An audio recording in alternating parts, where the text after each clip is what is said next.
এইটো এডভাৰটাইজমেণ্ট আহিছে কটন ইউনিভাৰ্চিটিৰ ফালৰ পৰা আহিছে। ইয়াতে পোষ্ট মুকলি হৈছে ৰিচাৰ্চ এছিষ্টেণ্ট আৰু ফিল্ড ইনভেষ্টিগেশ্যনৰ পোষ্ট মুকলি হৈছে। আৰু ইয়াতে কোৱালিফিকেশ্যনবিলাকো দি থোৱা আছে আৰু আপোনালোকে চাই লওক এবাৰ। আৰু মই পোষ্ট যোগে দি দিম, আপোনালোকে চাই ল'ব পাৰিব।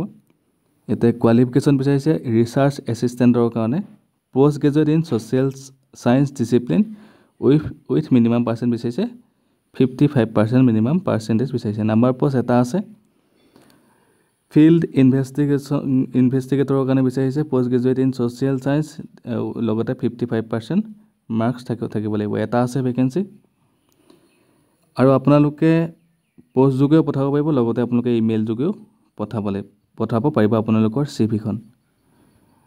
আপোনালোকৰ CV খন বায়'ডাটাখন এইটো ইমেইলতো পঠাব পাৰে, লগতে আপোনালোকে পোষ্ট যোগে এই এড্ৰেছটোত পঠাব পাৰিব। চ' ভিডিঅ'টো সকলোকে শ্বেয়াৰ কৰি দিব আৰু আপোনালোকে পেজটো ফ'ল' কৰি ৰাখিব, যাতে যেতিয়া মই ন'টিফিকেশ্যন বা কিবা দিওঁ তেতিয়াহ'লে যাতে আপোনালোকে টাইম মতে পায়। চ' ধন্যবাদ, ভিডিঅ'টো শ্বেয়াৰ কৰি দিব।